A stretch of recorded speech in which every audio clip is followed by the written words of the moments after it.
Save. Save. Puppy, tell her. Save. Make her save. Puppy. Save. No. No. No. Save.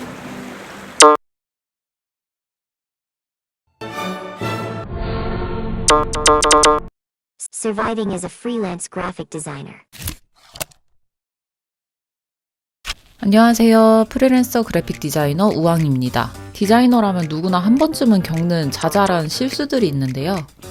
예를 들어 저장을 안 한 상태에서 프로그램이 강제 종료되어 작업물이 날아간다거나 다른 이름으로 저장해야 되는데 파일을 덮어 써버린 일 등 오늘은 디자인을 하며 겪은 자잘한 실수들에 관해 이야기해볼까 합니다.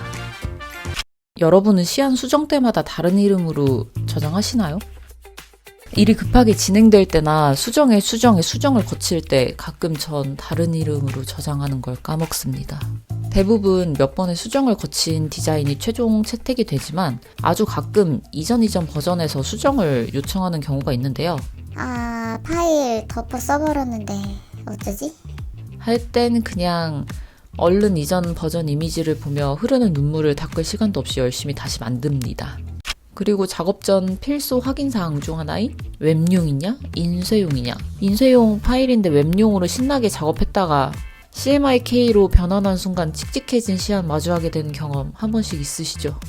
그래도 이 정도는 수습이 가능한 일이라 아주 가볍고 귀여운 실수라고 볼 수 있습니다. 살짝 아찔했던 경험들을 다시 상기시켜보자면 그중 하나는 잡아도 잡히지 않는 오타? 예전에 한 기획자님과 도록 작업을 하는데 그 기획자님이 이런 말씀을 하셨는데요. 디자이너님 오타 귀신이라고 들어보셨나요? 오타 귀신은 발주 전 모두를 홀려 오타를 못 보게 만들어요. 그리고 인쇄 후에 모두가 알아채죠. 아, 여기 오타가 있구나. 정말 저도 오타 귀신한테 자주 홀렸는데요. 분명히 발주 전에 검수에 검수를 하고 저뿐만 아니라 기획자들을 거쳐 대표까지 확인 후 인쇄를 진행했음에도 불구하고 오타가 나는 경우가 몇 번 있었는데요. 이전에 건물 내에 있는 작품들을 소개하는 리플렛을 제작한 적이 있었는데 작품들의 위치와 정보 그리고 건물 약도가 담긴 리플렛이었습니다. 인쇄 후에도 알아채지 못했는데 한참을 사용하던 중 알게 되었습니다. 구역 명칭이 잘못 표기된 사실을요.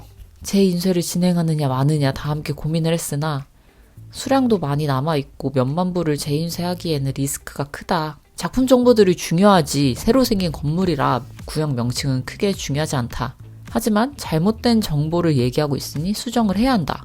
하고 내부에서도 말이 오가던 중 인쇄소 사장님께서 스티커를 붙이면 어떻겠냐라는 제안을 주셨습니다.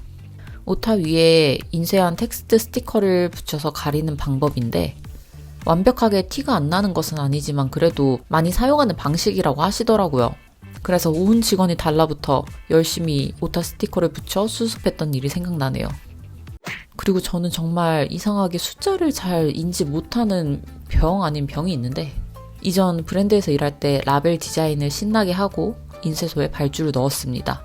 10,000부 정도 인쇄 후 제작물을 받았는데 이게 뭐지? 나는 약간 분홍색이 섞인 색상을 생각했는데 왜 붉은색이? 알고 보니 팬톤 넘버를 잘못 기재했습니다. 486U를 써야 하는데 485U로 적어보낸 게 아니겠습니까? 미쳐버려. 머리를 쥐어뜯으며 인쇄소 사장님에게 제출력 견적을 물어보던 도중 정말 감사하게도 천사 같은 인쇄소 사장님께서 제 생일 선물이라며 그냥 해주셨습니다. 그날이 제 생일이었거든요. 사장님이 앞으로도 인쇄할 거 있으면 연락달라 하셨으나 퇴사 이슈로 사장님께 연락드릴 일이 발주 넣을 때는 이런 어이없는 실수가 없도록 늘 바짝 긴장하고 발주를 넣어야 합니다. 그리고 신입 디자이너분들이 은근히 헷갈려 하시는 작업 사이즈와 인쇄 사이즈. 만약 가로 50mm, 세로 70mm 인쇄물로 만들어주세요 라는 요청이 오면 최소 2mm 정도 사방에 여유를 두고 크게 작업해주세요. 그럼 53mm 곱하기 73mm로 작업하면 되겠죠? 그리고 칼선 표시는 보통 M100의 라인으로 레이어 나눠서 표시를 해줍니다. 몇 달 전 이전 회사 동료에게 연락이 와서 급하게 알바를 해줄 수 있냐고 묻더라고요. 디자인 알바는 아니고 제가 좋아하는 포장 알바였는데 업무는 간단했습니다. 포토카드를 OPP 봉투에 넣는 것. 하지만 슬프게도 그날 회사에 방문했으나 하루 종일 인쇄물을 기다리다가 결국 해가 저물었고 저는 작업을 1도 하지 못한 채 앉아서 시간만 보내고 끝이 났습니다. 내일 포장된 포토카드를 보내야 하는데 인쇄가 왜 이렇게 늦게 진행이 되었냐 물어보니 여유 있게 디자인을 하고 발주를 넣었으나 인쇄물을 받아보니 로고가 잘려서 왔다고 합니다. 알고 보니 디자이너가 실수로 칼선을 따로 표시하지 않고 작업 파일만 보냈고 인쇄소에서는 그동안 했듯이 사방 2mm를 잡고 재단을 하여 로고가 절단난 참사가 보통은 인쇄소에서 더블 체크를 해주긴 하지만 디자인단에서 정신 뽀짝 차리고 칼선 설정해줘야 하는 거 기억해주세요. 인쇄 실수도 아찔하지만 제가 겪은 가장 아찔한 이슈는 바로 저작권 이슈인데요. 요즘은 폰트 저작권 문제에 대해 많이 알고 계신데요.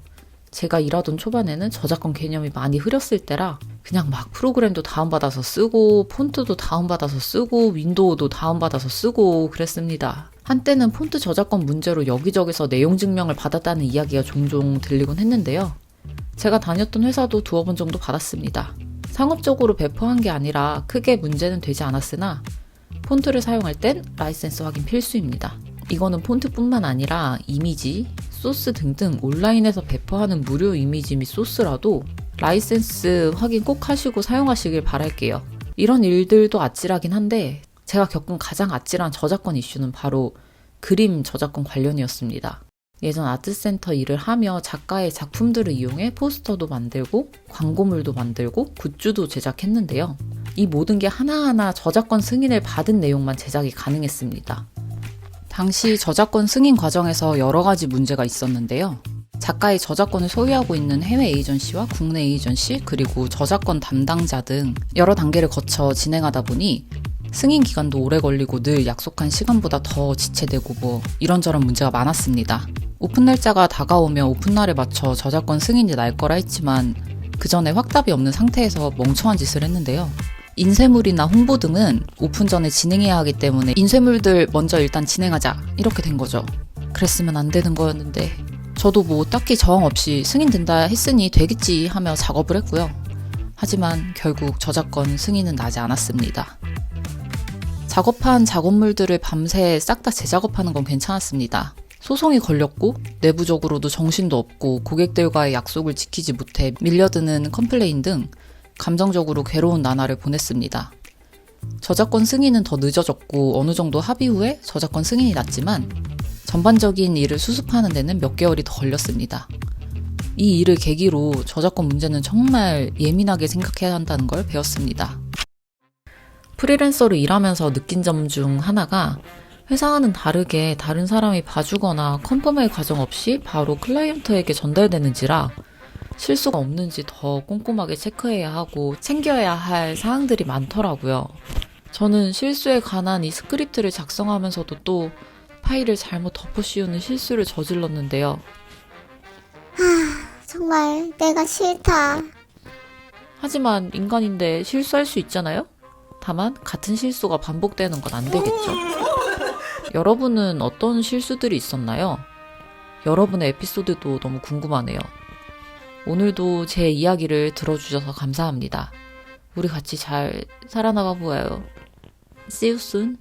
Surviving as a freelance graphic designer.